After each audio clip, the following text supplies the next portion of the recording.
नमस्कार, डेली 24 भारत देख रहे हैं आप। आपके साथ मैं हूं स्वीटी दीक्षित।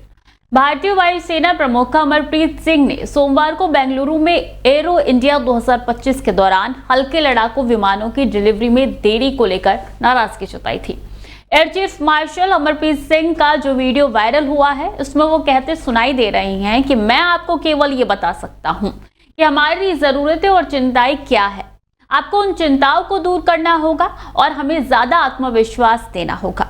अमरप्रीत सिंह की चिंता एयरफोर्स की घटती ताकत को लेकर है। वर्तमान में भारतीय वायुसेना की लड़ाकू ताकत घटकर सिर्फ 31 स्क्वाड्रन यानी कि प्रत्येक में 18 विमान रह गई है, जबकि एक स्क्वाड्रन में ज्यादातर 24 विमान होते हैं।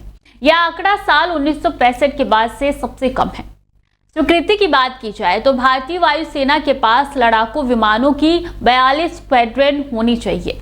वायुसेना के लिए यह संख्या पाकिस्तान और चीन के साथ संभावित दो मोर्चों के संघर्ष में उत्पन्न खतरे से निपटने के लिए निर्धारित की गई है। फिलहाल उसके पास 31 स्क्वाड्रन मौजूद है। अगर ऐसे में दोनों सीमाओं पर कोई आपात स्थिति पैदा होती है तो वायुसेना के हाथ पांव फूल जाएंगे। वायुसेना के घटते लड़ाकू विमानों की वजह से सुस्त खरीद प्रक्रिया रही है। इसमें देरी पिछले कुछ सालों में नहीं हुई है, बल्कि यह सिलसिला दशकों से चलता आ रहा है। साल 1965 के युद्ध के बाद वायुसेना में स्क्वाड्रन की संख्या लगातार बढ़ती गई। साल 1996 में यह बढ़कर 41 स्क्वाड्रन तक पहुंच गई। धीरे धीरे लड़ाकू विमान पुराने पड़ने लगे और उन्हें चरणबद्ध तरीके से रिटायर किया जाने लगा। साल 2013 में स्क्वाड्रनों की संख्या घटकर 35 रह गई और तब से लगातार कम होती चली गई। मौजूदा स्थिति में 31 स्क्वाड्रन में से 2 स्क्वाड्रन कम उड़ान भर रही हैं। ये स्क्वाड्रन अपनी मिग 31 लड़ाकू विमानों को बचा रही हैं। ये वही विमान हैं जिन्होंने पिछली बार 1971 के युद्ध में हिस्सा लिया था। ये विमान अपनी जिंदगी पूरी कर चुके हैं, लेकिन कमी की वजह से उनके रिटायर करने की योजना लंबे समय से टाली जा रही है। साल 2027 में जगुआर के 4 स्क्वाड्रन भी रिटायर होने लगेंगे। भारतीय वायुसेना के पास फिलहाल 600 के करीब लड़ाकू विमान हैं।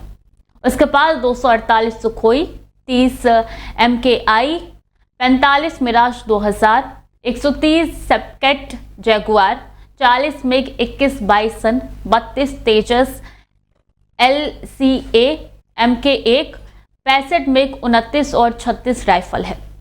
लेकिन अगर चीन की बात की जाए तो हमारे पास उसके विमानों की करीब आधी संख्या है। चीनी वायुसेना में 1200 से 1300 लड़ाकू विमान हैं। वहीं अगर पाकिस्तान की बात की जाए तो उसके पास 445 लड़ाकू विमानों का बेड़ा है। अगर भारत को इन दोनों पड़ोसी देशों के मुकाबले में बने रहना है तो उसे तेजी से अपनी वायुसेना में विमानों को शामिल करना होगा, लेकिन ये बात रातों रात संभव नहीं हो सकती। इस काम में समय लगेगा। अगर वायुसेना को 2 से 3 स्क्वाड्रन भी जोड़नी हो तो इसका इस्तेमाल करने में सक्षम होने के लिए प्रशिक्षण यानी कि टेस्ट करने में समय लगेगा। हिंदुस्तान एरोनॉटिक्स लिमिटेड ने कहा है कि जल्द ही हल्के लड़ाकू विमान तेजस की वायुसेना को डिलीवरी की जाएगी। HAL ने कहा है कि उसके अपग्रेड होने में दिक्कतों को दूर कर लिया गया है। HAL के चेयरमैन और प्रबंधन निदेशक DK सुनील ने कहा है कि विमानों की डिलीवरी में ये देरी हमारी सुस्ती की वजह से नहीं हुई है। कुछ तकनीकी मुद्दे थे जिन्हें सुलझा लिया गया है। वायुसेना प्रमुख AP सिंह की चिंता एकदम जायज है। उन्होंने दावा किया है कि साल 2031 तक 83 तेजस मार्क 1A वायुसेना को मुहैया करा दिए जाएंगे। अब देखना होगा कब तक ये पूरा होता है और कितनी देरी इसमें लगती है। खबरें लगातार जारी हैं, देखते रहिए डेली 24 भारत।